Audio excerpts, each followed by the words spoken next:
ഈ കേരള മാതൃക എന്ന് പറയുന്നത് വലിയൊരു ആശയമാണ്.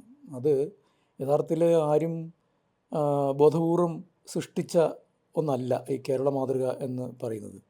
കേരളം കടന്നു പോകുന്ന ചില ചരിത്ര പ്രക്രിയകളുണ്ട്. ആ പ്രക്രിയകളുടെ ഭാഗമായി രൂപം കൊണ്ട ചില സവിശേഷതകൾക്ക് പിൽക്കാലത്ത് കൊടുത്ത പേരാണ് കേരള മാതൃക എന്ന് പറയുന്നത്. കാരണം തിരുവിതാംകൂറിനെ ഒരു മാതൃകാ രാജ്യം എന്നാണ് പറഞ്ഞുകൊണ്ടിരുന്നത്. അതിൻ്റെ കാരണം ഇന്ത്യയിലെ പ്രദേശങ്ങളെ അപേക്ഷിച്ചിട്ട് തിരുവിതാംകൂറിൽ വിദ്യാഭ്യാസപരമായിട്ടൊക്കെ ചില മുന്നേറ്റങ്ങളുണ്ടായിരുന്നു. അതിൻ്റെ പ്രധാന കാരണം എന്ന് പറയുന്നത് ദളിത് മൂവ്മെൻറ്റ്സും സോഷ്യോ റിലീജിയസ് മൂവ്മെൻറ്റ്സും ഒക്കെ കേരളത്തിൽ വന്നതിൻ്റെയും മിഷണറി ആക്ടിവിറ്റീസിൻ്റെ ഫലമായിട്ടുമൊക്കെ തന്നെ സ്കൂളുകൾ സ്ഥാപിക്കുകയും അയ്യങ്കാളിയെപ്പോലുള്ളവർ സ്കൂൾ പ്രവേശനത്തിന് വേണ്ടി കീഴാള സമൂഹങ്ങളുടെ സ്കൂൾ പ്രവേശനത്തിന് വേണ്ടി ശ്രമിക്കുകയും ഒക്കെ ചെയ്തതിൻ്റെ ഭാഗമായി ഉണ്ടായ ചില മുന്നേറ്റങ്ങളാണതെല്ലാം. അതിൻ്റെയൊക്കെ അടിസ്ഥാനത്തിലാണ് ഈ കേരള മാതൃക എന്നുള്ള പേര് പിൽക്കാലത്ത് ഉപയോഗിക്കുന്നത്. ഈ നവോത്ഥാന ദളിത് നേതൃത്വത്തിൻ്റെ അടിസ്ഥാനത്തിലുണ്ടായ മുന്നേറ്റങ്ങൾ സൃഷ്ടിച്ച ഒരു സാമൂഹ്യ സാമ്പത്തിക പ്രതിഭാസത്തിന് പിൽക്കാലത്ത് കൊടുത്ത പേരാണ് കേരള മാതൃക എന്ന് പറയുന്നത്. 70കളിലാണ് ആ പേര് കൂടുതലും പ്രചാരത്തിൽ വരുന്നത്. അതിൻ്റെ ഒരു സവിശേഷത എന്ന് പറയുന്നത് വിദ്യാഭ്യാസ മേഖലയിൽ, ആരോഗ്യ മേഖലയിൽ, അതുപോലെ തന്നെ മനുഷ്യാവകാശത്തിൻ്റെ മേഖലയിൽ, തൊഴിൽ മേഖലയിലൊക്കെ തന്നെ മറ്റു പ്രദേശങ്ങളെ അപേക്ഷിച്ച് വ്യത്യസ്തമായ ജനാധിപത്യപരമായ സമീപനങ്ങൾ ഭരണകൂടം സ്വീകരിക്കുന്നു എന്നുള്ളതാണ് അതിൻ്റെ ഒരു പ്രധാന പ്രത്യേകത. ഒരു വെൽഫെയർ സ്റ്റേറ്റാണ്.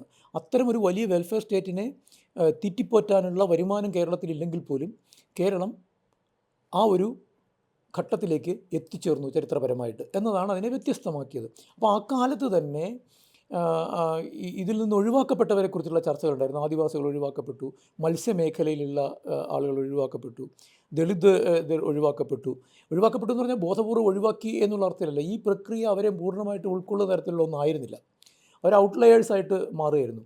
അപ്പോൾ അതുകൂടി ഉൾക്കൊള്ളിക്കാനുള്ള പല ശ്രമങ്ങൾ പല സമയത്ത് ഭരണകൂടത്തിൻ്റെ ഭാഗത്തു നിന്നുണ്ടായിട്ടുണ്ട്. അങ്ങനെ ഒരു സുദീർഘമായ ഒരു വെൽഫെയർ സ്റ്റേറ്റ് പാരമ്പര്യം കേരളത്തിനുണ്ട്. ഇപ്പോൾ ഈ കഴിഞ്ഞ 10 കൊല്ലത്തെ ഭരണമാണെങ്കിൽ തന്നെയും ആ വെൽഫെയർ സ്റ്റേറ്റ് സങ്കല്പത്തിൽ നിന്ന് വലുതായിട്ട് മാറിയിട്ടില്ല. ഇപ്പോൾ ഇലക്ഷൻ സമയമാകുമ്പോൾ സ്വാഭാവികമായിട്ടും നിലവിലുള്ള മന്ത്രിസഭയുടെ പ്രവർത്തനങ്ങൾ വിലയിരുത്തപ്പെടുമല്ലോ. എനിക്ക് പ്രധാനമായിട്ടും, ഞാൻ കക്ഷി രാഷ്ട്രീയത്തിലേക്ക് ഞാൻ കടക്കുന്നില്ല, പക്ഷേ എനിക്ക് പ്രധാനമായിട്ട് തോന്നിയൊരു കാര്യം വെൽഫെയർ സ്റ്റേറ്റ് എന്ന് പറയുന്ന സങ്കല്പം പൂർണ്ണമായിട്ടും കൈയൊഴിഞ്ഞിട്ടില്ല. അതാണ് പെൻഷൻ സംവിധാനവും മറ്റ് തരത്തിലുള്ള ആശ്വാസ സംവിധാനങ്ങളും ഒക്കെ തന്നെ നിലനിൽക്കുന്നതിൻ്റെ ഒരു കാരണം എന്ന് പറയുന്നത്.